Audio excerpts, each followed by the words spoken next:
Etsy sellers, welcome to 2026, and I've got my pen in hand, I've got my cloth in hand, because I'm going to be doing a ton of writing and a ton of wiping and deleting to give you the biggest tip and help for your store in 2026.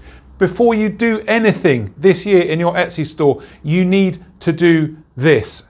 This is what it is. The word is mindset, right? And I know a lot of you are going, oh, for God's sake, Nick, shut up, right? Mindset, and this is what you've got to do. And I really want you to think about this when I write it. Treat your store, what's coming next? Like a business. Okay? Now, stick with me. Don't go anywhere. Stick with me. Treat your store like a business. I can hear loads of you going, oh, Nick, of course I treat my store like a business. Of course I do. What a ridiculous thing to say, right? Mindset is treat your store like a business. I'm going to challenge you and I'm going to question you here. So let's see what you think about this, right? I've spoken to probably close on 100 people in the last couple of months about their Etsy stores. And these are the objections that these sellers come up with when I'm talking to them about treating their store like a business. So I'm saying to them, like I'm saying to you now, treat your store like a business. They say, yes, I am. And then I start probing and poking and looking inside what their Etsy business is. And these are the things, these are the 5 really outstanding things that they told me that clearly show they're not treating their store like a business. Here's the first one. I don't ship internationally. Okay? This is the first one, and this comes up quite a lot. Now, I know it's scary. I know some of you won't be able to for genuine reasons that you can't surmount or get around. But for most of you, this, I don't ship internationally, is this. If you really, really look at it, it's fear. You're scared. You're scared of packages going missing, getting lost, stolen, all these sorts of things, right? But we've got to treat our store like a business. Overwhelmingly, for every 100 packages you send internationally, 90 will go through without issue, leaving a remaining 10 with some kind of issue. 7 of those remaining 10 will be minor. It's an email, it's a phone call to find out where a package is, easy. Only 3 on average result in a serious problem. Well, we take that all day long.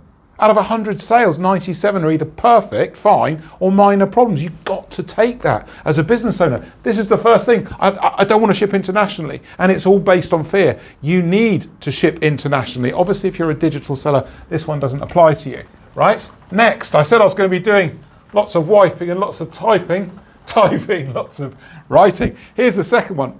This is massive. I've had quite a few people say this to me very recently. They won't buy their POD products. Okay? So everyone's a business owner until I say to them, right, have you started buying your POD products? Some of them will say, what for? Why would I buy my own POD products? Of course you need to buy your POD products, because you need to take decent quality photography and video that is branded to the business that you have and the products that you sell. Yes, I know there's mock-ups out there. Yes, I know loads of you will use mock-ups. That's fine. If it works for you and you're in the right place for that and you set your store up at the right time, probably not right now, great. But if you want control over anything, you can't hand that control of the most important visual thing you can do in your store, photography and video, to someone else. You've got to maintain control over that. So as soon as I say, buy your products, maybe not. I want to see what happens, and we're going to get to that one in a minute. I want to see what happens. You've got to buy your products to be able to take the photos and video yourself and have control, have authority over what the path of your business looks like. This is a massive one. I get this all the time. Oh yeah, I don't really want to buy them. You know, I don't want to spend money, right? Next one. So, you know, we're all business owners and we all treat it like a business until one way or another, until money comes in to the picture. And then a lot of you get cagey. Maybe it's not such a good idea. I don't really want to do that, right? And from money, this is the third one. This is a huge one. Yeah, not until I make sales. Nick, I'm not going to do it until I make sales. Once I've got some sales under my belt, then I'll put some investment in. And I get this myself directed to me by the Etsy seller. Yeah, Nick, I won't work with you until I've made sales. Do you see how crazy that is? I'm not going to do anything. I'm not going to further my business until the sales come in. How are you going to make the sales come in when you're not doing the very things that are needed to make sales, which is invest in your business, invest in learning, invest in support? You know, it isn't this way round, right? It is not this way round. You have to go first. You have to go first, right? You can't say, well, I'll wait until I get sales. You've got to go now. Okay, you've got to go now, especially if you're starting and growing in 2026. You've got to go now, invest now, time and yes, money. You have to invest money. That's business. You would never sit with a real store, would you? And even question about waiting to make some sales. You've got to create the sales. You've got to create the buzz, create the attachment, create the brand, right? You can't wait, oh yeah, I'm going to wait for some sales. No chance. You'll be left behind. So that's a massive one. That's the third of the 5 things. I hate doing lots of rubbing out while I'm doing this because the board starts to go grey and I like a really clean whiteboard. Number 4, this one's bonkers. I won't spend on photography and videos. Okay? This is madness. Photography and video, if you do it yourself, you get a nice phone, you get a camera or something, it costs a bit of money. If you get someone else to do it, you hire someone to do it, yeah, it costs more money. But you would never fit out a real shop, which is what you're doing with your Etsy store. It's virtual, but it's the same thing. You would never fit out a shop half done.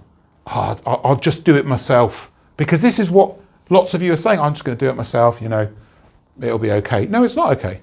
There is no chance that these 2 things are ever okay for your Etsy business unless they're done well and at least semi-professionally. You've got to have some idea how this works. You have to spend on this, either in time, learning yourself. Most of you have decent mobile phones nowadays. You can do it all on a phone, by the way. In most scenarios, you don't need anything more than a mobile phone to take good pictures and videos. But if you haven't got a clue how to do it, and lots of you really don't, and I know this from talking to thousands and thousands of you, you've got to spend on it. Get the knowledge, hire someone. That's how you make money. That's investing in your business. Will you do that? I don't know, but that's the answer. You've got to do that. So that's number 4. Hear that all the time. That's a big one. Photography and videos. Or if you sell digitally or POD, mock-ups. Spending time and effort on decent mock-ups where appropriate, right? And the 5th one, again, this drives me bonkers, right? I genuinely hear this when I'm talking to people about fixing stores, growing stores, treating stores like a business. They won't invest in staff. Okay? I've had this a few times in the last couple of months. Etsy sellers strung out, worn out. They're making money, right? Making money. But they can't cut loose a piece of the control of the business because of what? Because of fear to hand that over to somebody else. And yet they're literally burning out, right? If you're making sales and things are working, but you realize, I can't do this, I can't do that, I've got to hand this over to someone else. Photography and video, it takes time, right? Listing, putting stuff into your store, it takes time.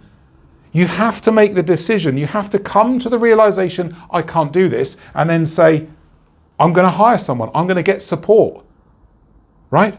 That's how you keep yourself at the top of the earnings pyramid. You can't be doing everything when your business gets to a stage where it's screaming at you, help me, help me. You know, it's that delegation. I'm having to learn this in my consultancy and the work that I do with all my clients. I have to delegate work. I have to do some things, but give some things, even though I want to do them myself so I can see they're done properly. I've got to hand it to someone else because I can't do it all. And neither can you. This is a massive one. This is what running your store like a business looks like. Those are the top 5 things. I've got way, way more than that, but those are the ones that I keep hearing and I've definitely heard multiple times in the last couple of months. So at this point, what I want you to do, get into my comments and let me know what of those 5 you're guilty of. This is hard to do, okay? It's not easy to admit you don't necessarily run your store like a business. But if you can be brave and come to that conclusion and be even braver and put a comment in on this video, tell me how many of those 5 are you, or is there something else that you don't do that you know you should do that is treating your store like a business? Do you at least have the awareness? Tell me what it is in the comments. And if you want to work with me, as always, don't wait, don't guess. The booking now button's coming up that takes you to a booking form to book a quick Zoom call with me so that I can talk to you about how I can help you in paid consultations and mentoring or my academy to build a better Etsy business for you. I look forward to catching you in the comments and catching you in the consultations. Cheers.